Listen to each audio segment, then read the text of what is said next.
Well, ladies and gentlemen, we have made it to the finish line. Welcome back to my channel, Movie Files. Elliot back again with what I'm assuming is the series finale of HBO's Mare of Easttown. We're breaking it down, we're recapping it, we're reviewing episode 7, which was titled Sacrament, and I thought this episode had great emotional payoffs, great character arcs, incredible acting, and I think a perfect ending to the story. We're going to break it all down here in this spoiler review, but before we do so, make sure you all are following me on all my other social media accounts. If you all are new to the channel, welcome to the community. Consider subscribing and hitting that notification bell. That way you can get the alert for when I drop new content. It would mean so much to me if you all can like this video, share this video. It helps out the channel a lot, but I also appreciate the support. And in those comments, I've said it for the last 6 weeks and I will continue to say so. Let's continue the conversation in the comment section. But before we get to my questions that I want you all to kind of engage with in the comments, thank you so much. Not only is there some incredible content creators out there that's been covering this show for the last 7 weeks, and they've been doing a great job of doing so,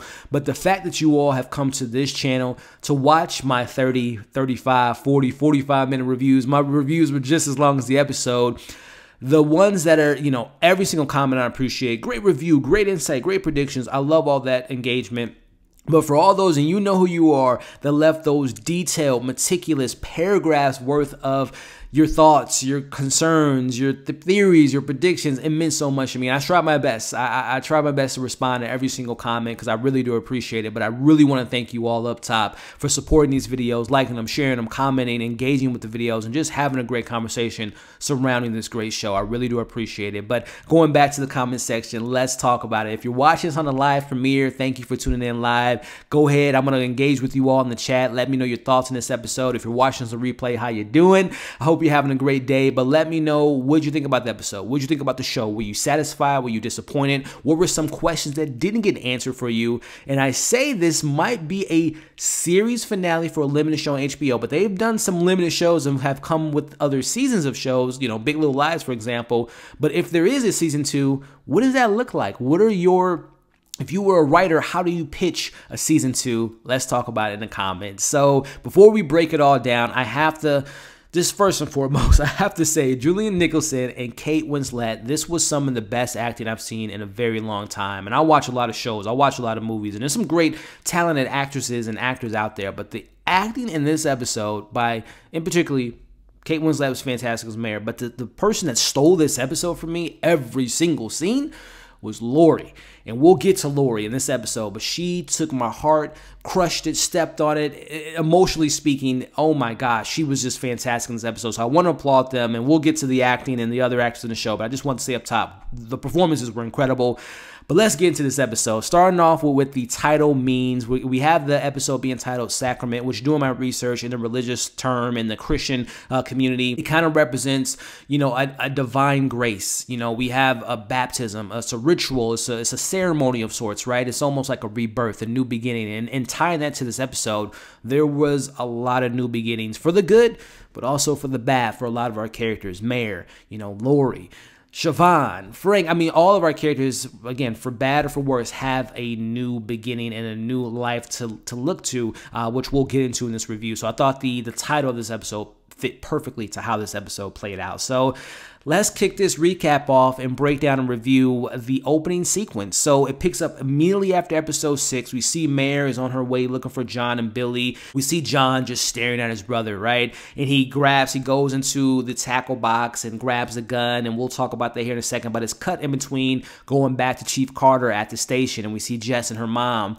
And here's one of 1,000 reveals in this episode. We see what's on that photo, ladies and gentlemen, and it is a picture of Aaron and John in the bed, ladies and gentlemen. There's no baby in the picture, but we know now that it is John's baby and that he did have a relationship with Aaron that we get all the details to in this episode. But what'd you all think about that reveal?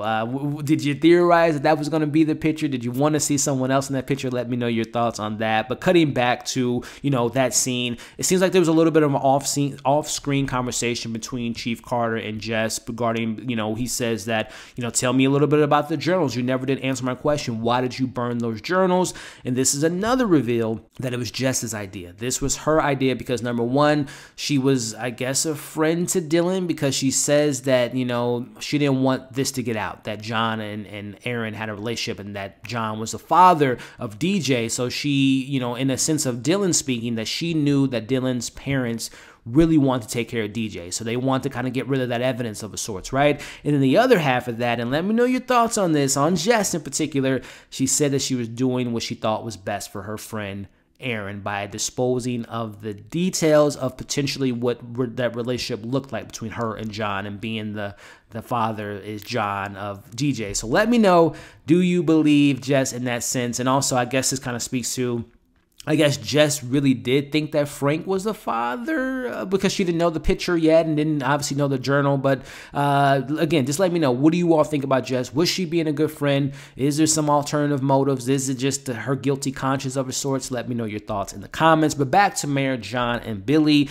We see John, again, he opened the tackle box. He grabs the gun. He's sneaking up behind his brother. Billy turns around and essentially kind of calls him out on the situation. And remember what I said last week in my review regarding those two Ross brothers, when Billy told John, you never take responsibility, he kind of gives it to him a little bit more in this moment here. He tells him that he would be doing him a favor by killing him, right? He just go ahead and get it over with. Everyone already believes I killed Aaron. I don't have any family, really. You're the family man, kind of alluding to the breadcrumbs of our later reveal later in the episode. But we see he ultimately, you know, he's pointing the gun at his brother, John is, and we see Mare sees this. She calls him out, said, you know, put down the gun. And we see John takes the gun and points it at himself, and Billy saves his brother, essentially. It kind of speaks to him and his how he really did admire his big brother, even though they had some rift, and he obviously didn't, you know, wasn't a fan of his brother's decision, not keeping, you know, his sexual stuff in a certain manner. But we see that he ultimately, you know, he doesn't shoot himself. Mare gets into the equation. She crosses the river, and we just hear John saying, you know, just kill me, Mare, just kill me, because he obviously knows that his game is up. His lies have caught up to him. And I'm just thinking to myself in my notes, wow, what a very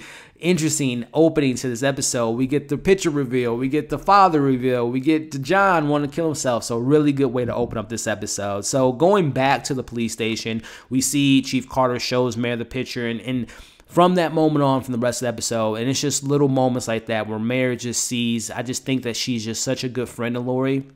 She knows this is going to ruin Lori's life. This is going to ruin her family. And we hear Carter say to her that, are you going to be okay? And Mare says, no, I'm not going to be okay, but you're going to survive, right? Which is such a key word, which goes back to the title, you know, Sacrament. This is, you're going to survive. You're going to have a new beginning. You're going to have a new day to kind of turn over a new leaf, and you're going to make it out of this. So time to question John, ladies and gentlemen. We see Mare asking him, how did all this start? And he details the whole relationship. It started back on the family reunion 3 years back, and that he couldn't sleep. You know, him and Aaron were outside talking and walking for hours, and they ultimately give each other a kiss. And, you know, Mare says, okay, well, when did the sex begin? And he says, you know, it was more than sex. It was, we had this connection, which I'm just like, wow, this is crazy, man. Just hearing him say this and knowing that it's his cousin and a minor at that, which is more importantly, it's just like, wow, this is just really. And then he throws in the fact that his relationship wasn't really working that well. And again, that Aaron had her issues at home, and they were able to kind of lean on one another, which was just like, man, this John character, I don't feel bad for him. I'm just going to say it right now, even though he will get to what he ultimately was doing, who he was protecting and trying to keep his family together. But I don't feel bad for John at all. Everything started because of that decision. Him kissing his cousin and a minor, him having sexual intercourse, him having a child. It all boils down to just terrible decision maker. So I do not feel bad for John in the slightest. And, you know, this is a show, obviously, but taking into context, Aaron, man, I mean, we've been rooting for her, trying to find her killer this whole time. And yes, there's no need for her to die, and we'll get to that scene, obviously. But I mean, she has some responsibility in this as well, ladies and gentlemen, in regards to, yes, it was probably, I would have loved to have, well, not have loved to have seen this, but I would, for context, I would have liked to have seen a scene between those two characters. Not obviously sexually speaking, but just how their interaction was, right? Because I just want to know, was it a sense of John taking advantage of a young girl who just lost her mom, and him being a liar and a cheater himself? This is a disgusting individual. I just would love to have seen like an interaction between those two and see how that, if he was, you know, kind of molding her and telling her certain things, just like he did with his younger brother. I wonder if there was some of that manipulation going on with their relationship. But as I digress, we get all that detail there. And John, he talks about that he wanted to abort the kid, but then they, again, giving both them, some responsibility in this whole shakeout.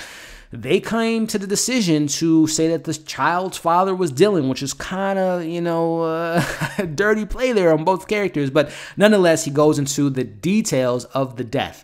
And this is where my red flags, again, I talked about on various reviews previously, the whole Ryan theory. I brought that up a couple times, and I brought it up in my video, but I wasn't really like, I saw John as the killer. I saw Billy as the killer. I did not see Ryan being the killer, which obviously we'll get into that. But he goes into his version of the story. And I just got to say, in this scene, the actor, number one, that plays John, and all the actors are fantastic, but just thinking of the character John, how we know him to be a liar and a cheater. He is such a great liar because he really plays it off well, how he cries. And I mean, he's probably crying because he knows what really happened and he's probably reliving that night, but just how he was able to kind of let the words come out and describe the situation, how they had to prepay phones, which all this stuff was true, by the way, but they had to prepay phones. She called him to the park, and then this is where the lies comes up because we know he didn't go to the park to have that conversation with Aaron, but he alludes to tell Mayor and Chief Carter that they had a fight, that she was going to tell everyone what's going down, and she had a gun in his hand,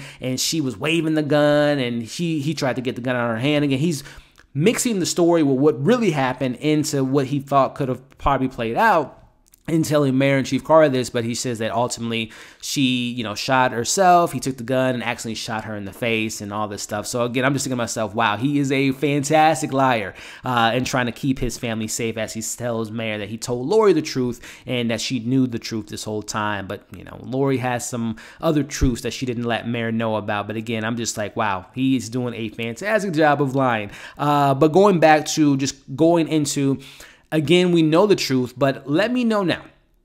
If the tables were turned, if it wasn't Ryan, if it was John, would you have been satisfied with that story, or do you prefer the way it actually played out with Ryan being the culprit, being the killer of Aaron? Let me know how you guys feel about that. And all the reveals, the Dylan being the killer, Richard being the killer, Frank being the killer, Siobhan being the killer, Helen, DJ, Drew, we had so many, Mayor being the killer, we had so many great theories. And that's the fun thing about a show like this, is just theorizing and not being, I hope some people aren't disappointed by the reveal and just taking it for what it is and how it fits into the show, and I think it works out perfectly. But I know some people probably would be upset that their prediction didn't come true, and I'm never that person. I always love being wrong because it just makes the show that much better when you're not always right. So I love the fact that all my thoughts were kind of some of my theories came true. But let me know how you all felt about how it really played out, or would you have preferred John being the killer? But let's pay a visit to Deacon Mark as Mayor goes and she tells him everything. And I don't know how I feel about Deacon Mark. I'm not going to lie, guys. But she tells him that she's dropping the charges, even though he did lie and disposed of the bike, which, I mean, obviously didn't have any evidence to the case ultimately. But I don't know. There's still something to be said about his past life, which we obviously didn't really explore, that whole allegation with the 14-year-old girl. But the case is being dropped. Then she says, I'm on the behalf of Easttown. We apologize for how we treated you, and wherever you go, we hope they treat you better. He's like, no, this is my home. I love Easttown. I'm just like, I don't know if it's just me subconsciously thinking of just like how we talked about it last week of the religious term, or like when a minister or a priest or a deacon gets transferred to another church after allegations of being involved with the minor. Maybe that's what's getting in my head, but I'm just not a fan of that Mark character. And just think that there's still some skeletons in his closet, but neither here nor there. If we get a season 2, that could be something to explore. But going back to the episode, we see John's in court now. He has a 2-minute moment, which actually was like more like 30 seconds or less with Lori. But again, this goes back to what I said up top. Julianne Nicholson as Lori. This is one of many scenes, just seeing her looking at her husband, just putting myself in her shoes. All the stuff she just found out, and knowing that she knows the truth, but just playing it out in that moment, seeing her husband who's cheated on her regardless of, past stuff that he's done, but he's cheated on her yet again. And the fact that he cheated on her with their cousin and a minor just really is gross. But just seeing her that moment, and then he has the audacity to ask his wife, can you take care of my son, DJ? I'm like, oh my gosh, I feel so bad for Lori, ladies and gentlemen. But we see this moment, and again, he gets taken away, and even Mayor and Lori have a moment because obviously Mayor's upset that her best friend's been lying to her the whole time. But We'll get to my thoughts on Lori and protecting her family a little bit later, but let's go to Mare goes back home. She has her conversation with, well, before she even gets there, we have a little moment of levity, as every episode has given us, especially when it comes to this to the expense of Helen, right? Father Dan and Helen are watching the news. They hear that Mare's coming home, and I'm surprised. I'm just being funny, obviously, but I'm surprised Helen didn't die in this show because she has so many accidents. I'm just surprised she's able to survive. But nonetheless, she falls out of her chair, and again, it just takes a little bit of the seriousness off of the first 15 minutes of this episode and for what we're going to get for the rest of the episode. But this was an interesting moment. Mare's going to bed and all this stuff, and they have a little bit of a confrontation between Mare and Helen regarding her mom not taking her side about Lori lying to her. But is it me or Father Dan? I've been speaking about Father Dan for several weeks about maybe looking at the wrong priest, but when Father Dan learns that Deacon Mark's going to be let go and the charges are being dropped, he looks off of the camera and just like, I don't know if he was looking off the camera just because he's like, oh man, he was telling the truth, I should have been there for him or whatever, or if there was just like something else that Father Dan, again, if I'm pitching my season 2, I think that there's something to be said about the church and the prostitution website, but neither here nor there. I don't know. I just thought that was really interesting, the way he kind of like looked, had like a look of concern that, you know, Deacon Mark was out and was going to have his charges drop. I don't know. Maybe nothing to look at, but going back to who we thought was a potential killer, let's talk about Siobhan here. She checks in on her mom, and they have a moment about Berkeley, and, you know, obviously Mare has so much on her mind. She just, you know, she asks her mom, what do you think? She says, just do what you want to do, Siobhan. She's like, I want my mom. I want to be able to have a conversation with mom, and they have a moment there. And she suggests that some motherly advice, you should go, you know, a new beginning, going back to this title, right? That you should go and have this opportunity. And I like that more because this whole season, they've been kind of going each other's throats. There's the animosity, how Siobhan looks at her mom and the whole, which I will say, I guess we never really got the resolve of Siobhan, you know, the whole documentary, the project she was doing on her brother. I guess that's something to be left unanswered, which I'll talk about later. But that was just a nice moment to see them kind of have that cherished moment between the mother and daughter. And I love that Siobhan says, "Oh, Mom, you don't need to go on vacation. If you leave you leave Easttown, it would be a hellstorm, right? You make this place better," which is so true. Mare is a great detective.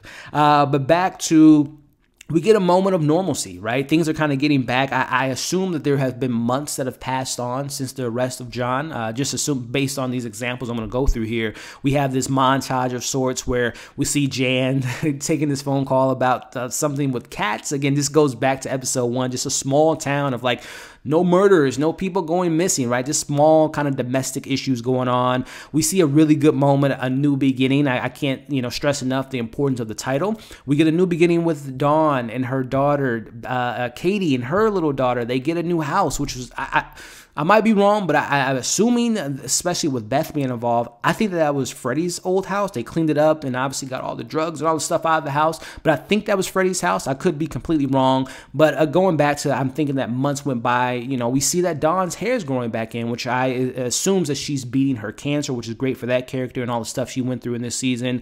Going back to, we see Jess again. Do you think that she was actually a good friend to Aaron? She looks at a picture and misses her friend. I assume that she was a good friend and she was looking out for her the whole time. But let me know your thoughts in the comments. We see Helen, Mare, and Drew having a bit of a funny moment, which I thought was nice. Again, this is just a nice little calm before the storm, ladies and gentlemen. So we see, again, I cannot stress the performance by Julianne Nicholson as Lori. One of another great scene by this actress. Lori and DJ are at the doctor's office. He's getting his ear surgery, finally, right? A great moment for that character. The nurse asks, "Is this your son?" She hesitates for a second, but she says yes. She's such a great character, such a loving character, even though she had a decision that she kept a secret. But nonetheless, I'm on her side, I'm not going to lie. But nonetheless, we see that she asks her to confirm the name of DJ. And who would have known that DJ stands for Dylan John? I'm like, oh man, John, that name. But nonetheless, we see a great moment by Lori. Again, just a sad moment, just seeing the emotions on her face. She was emotional this whole episode, but we see Drew is staying home. We cut to Mayor Frank at the custody battle, and Carrie's not there. Mayor gets a text. She meets her in the lobby, and this was a really new beginning for another character of a sorts. She's back on drugs. She's going to check herself in the rehab. She wants Mayor to tell, you know, DJ that she did good. She tried the best she can. She's had her issues. She's still suffering from probably the loss of Kevin.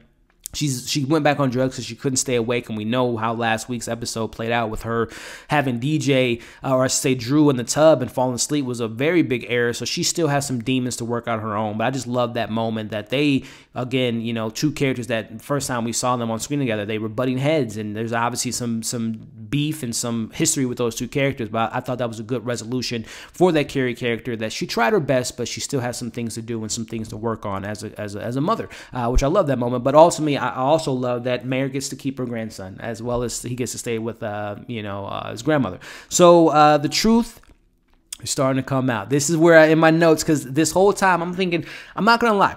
When I saw the John reveal, I'm like, there's something. First off, we got the reveal within first to 40 minutes. This episode was an hour and 6 minutes long. I'm like, this is too easy. Unless there's going to be, you know, another murderer, someone's going to go missing, there's still something to be said. So I'm just like, okay, when is going to start to show its head? And this is where we start to see the truth slowly coming out in the episode. Now, everyone's getting along at this point in the episode. We see Mare and Frank and Frey, as well as Helen and Siobhan having a little bit of a funny moment about Frank's tuxedo, and just having a good laugh and seeing them kind of come together. And again, we see Frey. We haven't seen her in many, many weeks. You know, I was assuming, you know, Frey was having an affair with John, and, you know, maybe she had something to do with it, or Frank had some skeletons in the closet. But no, all that didn't come out to be the truth. But speaking of truth, ladies and gentlemen, we meet Sandra. We finally get a chance to see her. She has a family, a kid, a husband, all that stuff. And, you know, we see Frank. They ask Frank, "You spoken to John?" He says, "No, I can't believe it. And that night that he murdered Aaron, he was just so normal. He just acted so fine." And that is, to me, when he said that line, that's when, I don't know why, I immediately went to, it's not John, it's his son. I have it in my notes here. OMG, Ryan is the killer. He's just covering for his son. All the pieces of the puzzle just started to come together for me at this point. Again, it was lingering in the back of my head that it could have been Ryan. It could have been Siobhan. I'll talk about it a little bit later, but I'm like, okay, nope, it wasn't John. It is Ryan. That was the moment that I knew. I'm not going to lie. I know some of you all had already theorized that, but was that the moment that you all had an inkling that it was Ryan? Let me know in the comments. But we see another great moment for these characters, and the acting is phenomenal. Helen admits that she channeled all her anger towards Mare because of her marriage. She wasn't able to save her marriage. She wasn't able to save her husband and be there. And she apologizes to Mare, and then she cries. And I thought that was just such a great moment between those two. And she tells her, you know, Marianne, it's time for you to forgive yourself for the loss of Kevin. It wasn't your fault. Again, a new beginning. And that moment where Mare goes into the attic, we'll get to that later, but this is just some great acting. Going back to that truth, and we see the Ryan theory come into light. Sandra goes to the bathroom. She runs into Mare, and she says, you know, "Hi, Mare." Mare says some interesting words to her nonetheless, but she tells her, "I did not have another affair with John. I'm telling you the truth. I've been with my husband this whole time." I'm like, yep, it is Ryan. It is Ryan, because, again, we're thinking that Ryan had told his mom that it was that woman again. I'm like, no, that isn't the case. They're covering up for the son. And again, if you can see my notes now, I have in big, bold letters, OMG, it is happening. Cut back to Mare revisiting the interview she had with John. She replays the clip where he just says, and this again, I'm like, yep, this is a fact now that it wasn't John. When he told Mare in that clip, it was just a regular gun, I just threw it away. We know as an audience, no, it wasn't a regular gun. It was a special detective revolver. So I'm like, yep, it's already there. This is what's happening. It's going to happen. The pieces start to come together.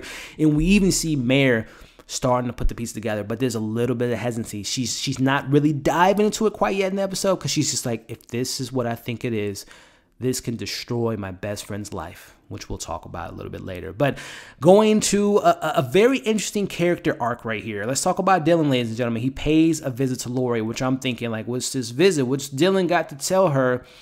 But he's over there to tell, first off, he asks, "Did you know that I wasn't the dad?" She says no.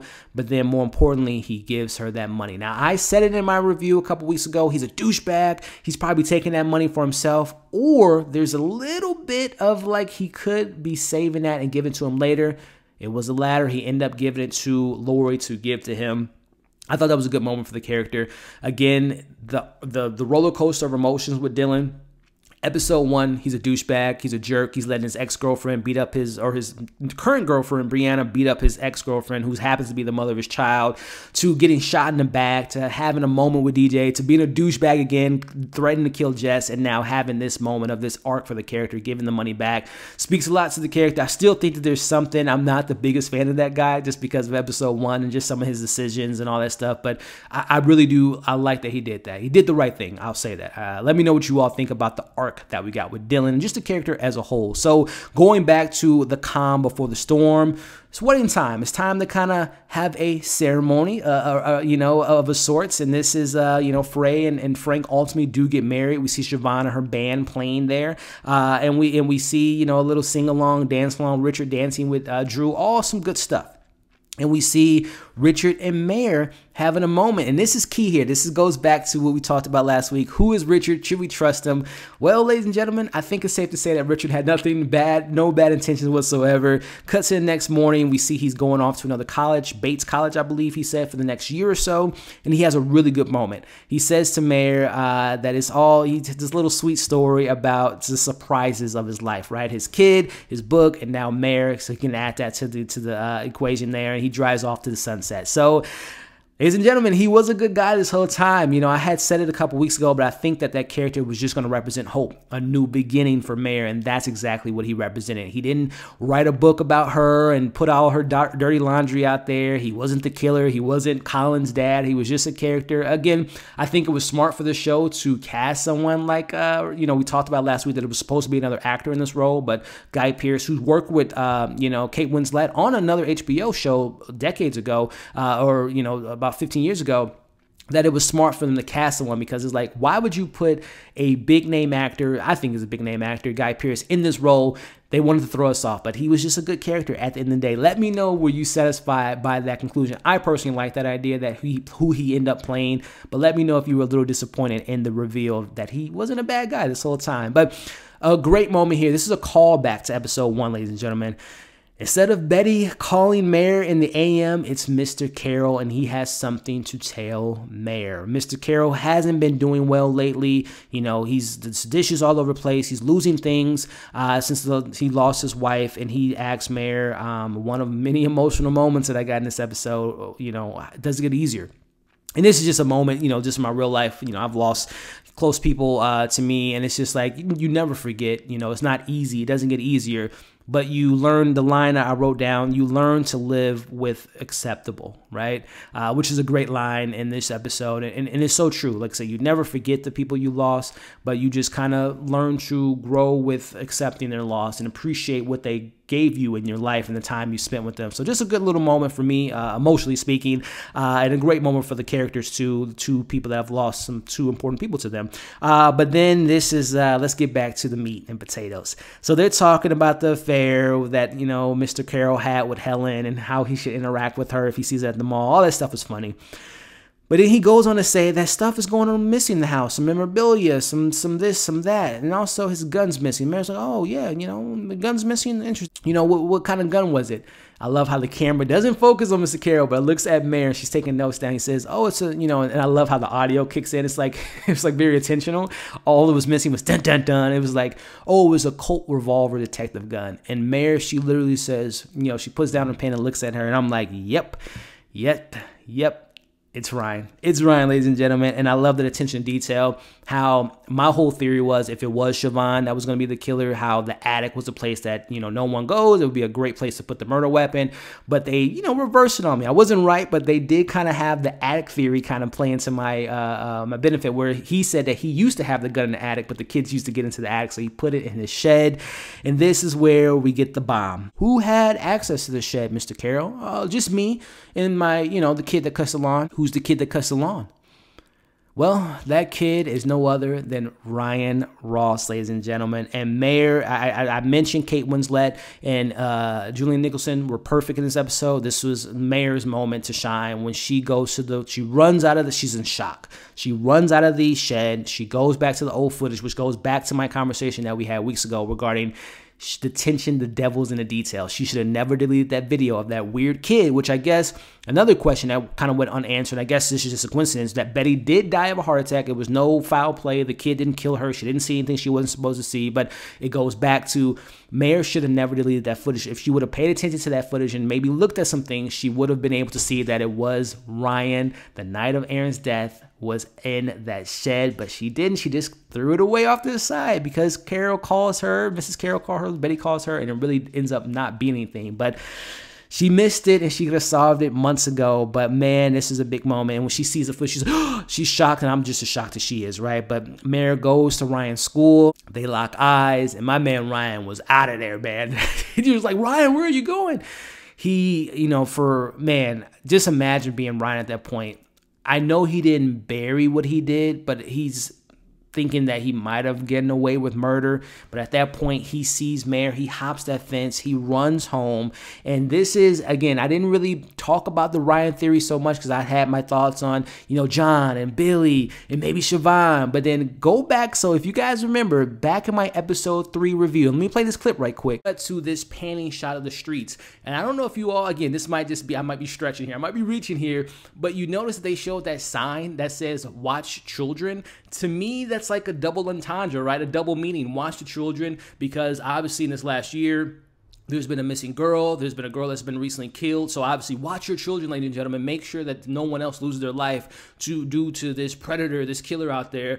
But also the other meaning, watch your children, maybe a child or a teenager in this case, Siobhan, or someone else may have been responsible for not necessarily the kidnapping and maybe the potential murder of Katie, but also the killing of Aaron. So I don't know. I might be stretching there in regards to that watchy or the watch the children sign that the camera like really kind of emphasized on. So again, I love these type of shows to dive into these little details there. But again, I might just be totally stretching on that one. But so as you see, I wasn't entirely right, but my theory about watching your children did kind of come into fruition, that it was a child that ended up killing essentially another child, and Aaron.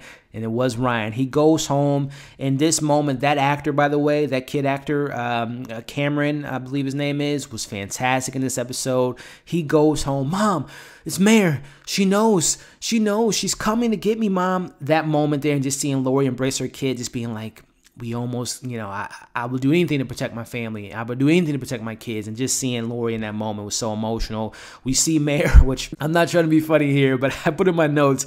This is interesting that we see Mare for the first time all season call for backup, where 2 instances in this show, she didn't call for backup. 1 being she didn't call for backup with Mr. Potts. 2 being she didn't call for backup when she thought that John or Billy was the killer, but she's calling backup for a 13-year-old child that is like almost a child to her because of it's her best friend. But I thought that was just funny anyway. But nonetheless, we see Ryan just crying, just saying sorry and sorry. And what this means for Mare, because we see she's emotional in this moment. And I just wrote out in my notes, just putting myself in that position of Mare and the character and what we know from the character. Number one, it's obviously her best friend. It's her best friend's kid. And she probably was there for his first steps, his first words, his first day at school. She was, she probably looked at her, little Ryan as a son of hers, especially when she lost her own son, Kevin, especially when their relationship probably, he got more into drugs, got more into Carrie. It was probably, the relationship was fractured. So she probably looked at Ryan as somewhat of a kid of her own. So there's that obviously that she went into. But then obviously going to the number 2, why it hit Mare so much is like, imagine if that was Kevin. Imagine if that was Drew, how she would be in that moment. So I thought that was just such like an obvious moment for that character to relate it to Mare losing her son, and not literally losing Ryan, but he's losing his life essentially, new beginnings of his sorts, because of what he literally did. And not to a literal sense, he's not going to lose his life on a physical level, but he's losing his innocence as a child because he took someone's life. So really, really big moment for obviously Lori and Ryan, but also for Mare. So time to confess. We get another a real confession this time from a Ross family that's telling the truth. He kept a lie, but he couldn't keep it anymore. So Ryan goes into detail about the truth that he knew about his dad's and Aaron's relationship, and he confronted his dad, and his dad promised that he wouldn't see her again. And he'll keep the secret. They'll keep this life secret as long as he doesn't see her again. And he didn't want his family to break up, especially after what happened with Sandra. That the family did break up, but then Lori got back, and he never wanted to see that happen again to his family. So he took matters to his own hand. We get a flashback, which I think it was so smart for us to get that context, to see it on the actual screen. We get a flashback to that night where we see Ryan looking through his dad's phone, because at this point at the party, we see that, you know, he goes out and like, why are you calling me, this, that, and the other? So he sees the phone. He texts Aaron, pretending to be his dad, to meet at the park. We see the moment where Aaron gets out of the car with the Deacon Mark, and we see it all play out. You know, she's crying, she's upset. We see Ryan confronts her. They get into a scuffle. We see bang, the shot where her finger went missing, and then ultimately bang, shoot her in the face, killing her. Man, that was, like I said, that was really impactful. I'm glad that they put that in the show to really add context and add emotional weight to that moment. So this forever secret is no longer a secret. And we get the moment again, I can't stress enough, the performance by Julianne Nicholson when Lori says, I protected my son, and I was willing to take that to the grave to protect my son.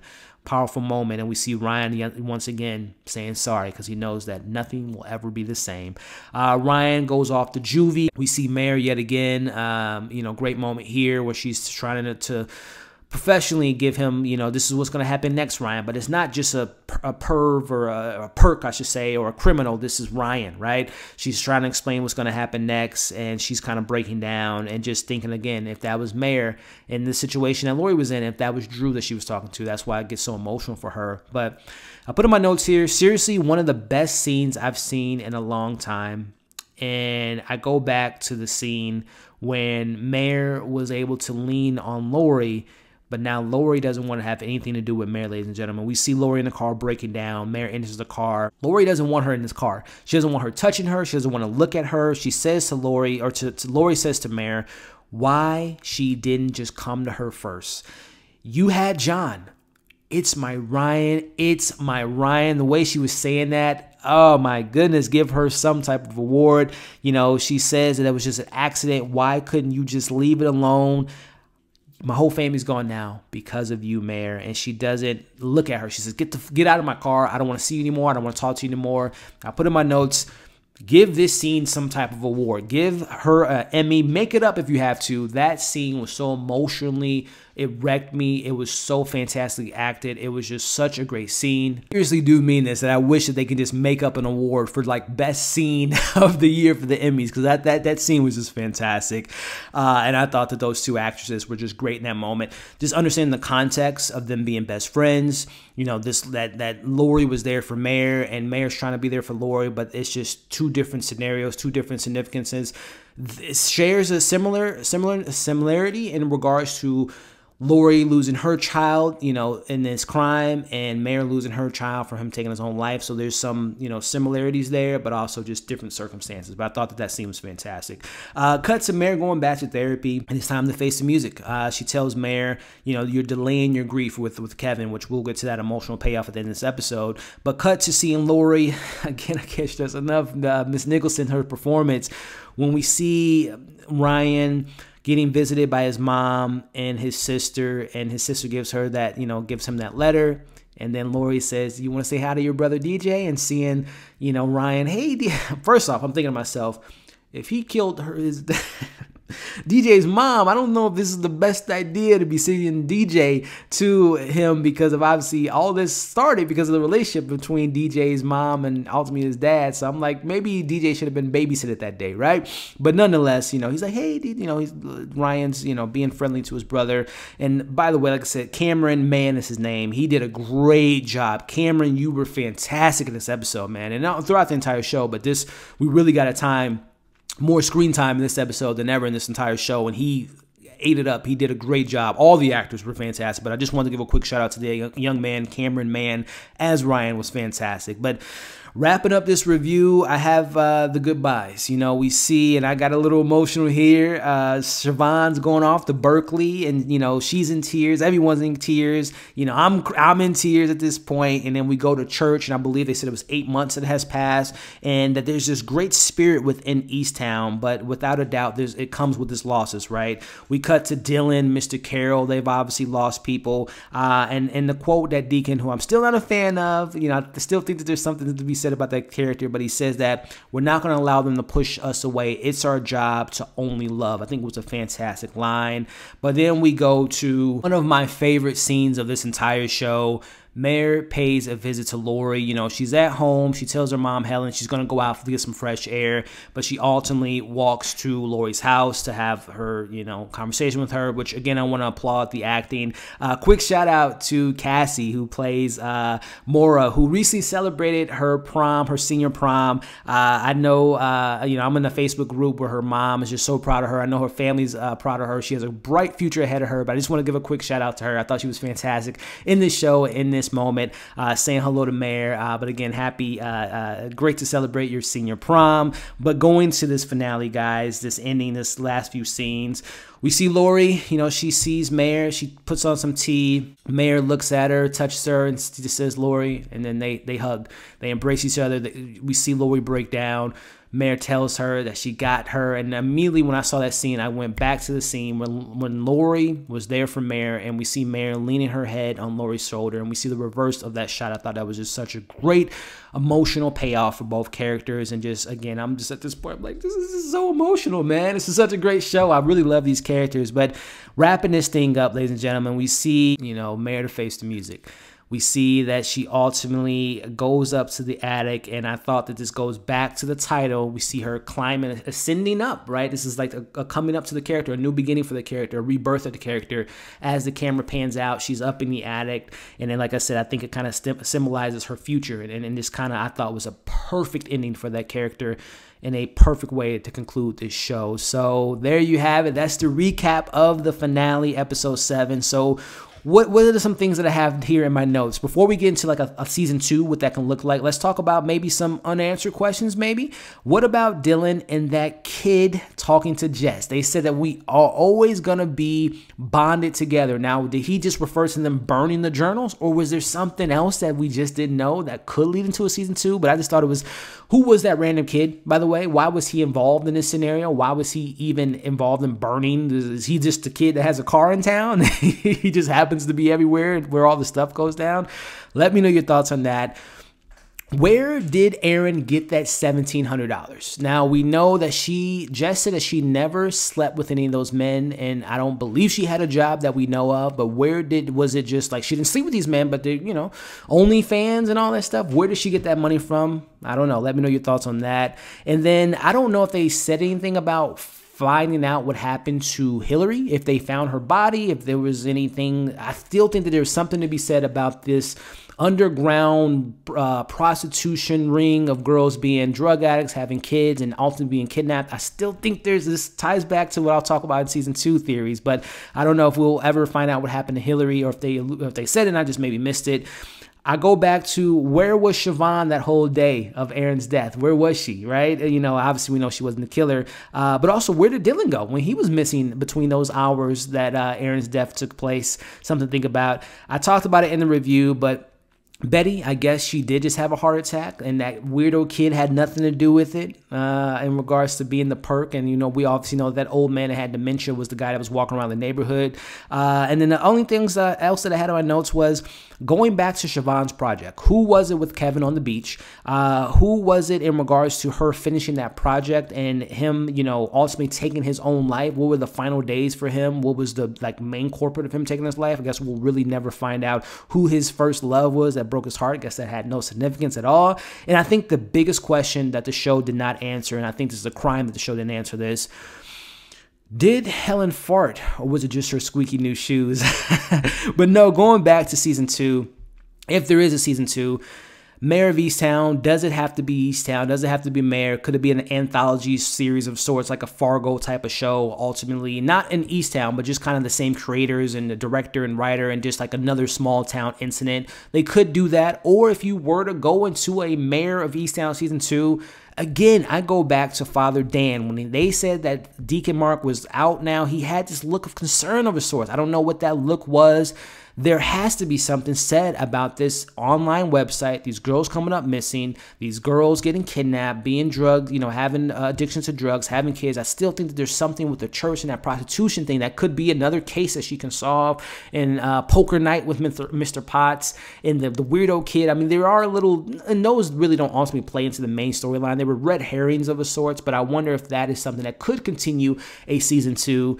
Let me know your pitch for season 2. If you want a season 2, I'll be honest with you, And I said this about Watchmen. I said this about, The Outsider and a couple. There's so many fantastic shows on HBO, but I'll just use Watchmen for example. If we never see, I don't know if you all watch Watchmen. I covered it on this channel when it came out 2 years ago. One of my favorite shows on HBO. But I'm okay with how it ended. But I could see, Sister Night. I don't want to say anything for those that haven't seen Watchmen. I can see how they can see that storyline. But if they don't, I'm okay with how it ended. Same thing applies with Mare of Easttown. I love this ending. I'm satisfied. Most of my questions were answered. I could see a season 2, but it would be tough. It would be a bit of a stretch. And I use Big Little Lies as an example. I was such a big fan of that season 1. I thought it was a great show, great acting. It blew the doors off the with the numbers. And I felt like they were forced to do a season 2. And I did not like season 2 of Big Little Lies, even though it had Meryl Streep and screaming and all that stuff. I wasn't a fan of it, so I wouldn't want to see. And personally, this is my thought. I know some people love season 2 of Big Little Lies. I wasn't a fan.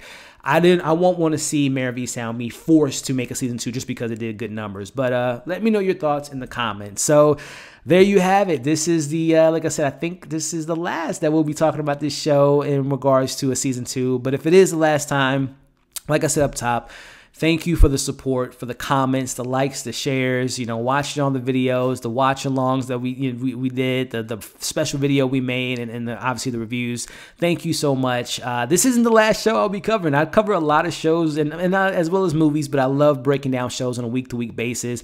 We got a lot of shows coming up in the month of June, a couple Apple TV Plus shows that I'll be reviewing. Loki's coming out, and of course a ton of movies to look forward to. So by the time this video is out, keep an eye out for my June movie and TV bucket list, which will highlight all the stuff that I'll be reviewing for the month, especially new shows. So keep an eye out for that video. But again, guys, thank you so much for watching this review. Again, let me know your thoughts in the comments. Were you satisfied? Were you not happy with the ending? Do you want a season 2? If you do, what does that look like? What were some of the questions that you didn't get answered? Let's talk about it in the comments. As always, like the video, share the video, subscribe to the channel if you haven't already, and hit the bell. That way you don't miss any of my other content. Hope you all are staying safe. Hope you enjoyed this review, and we'll see you on the next video.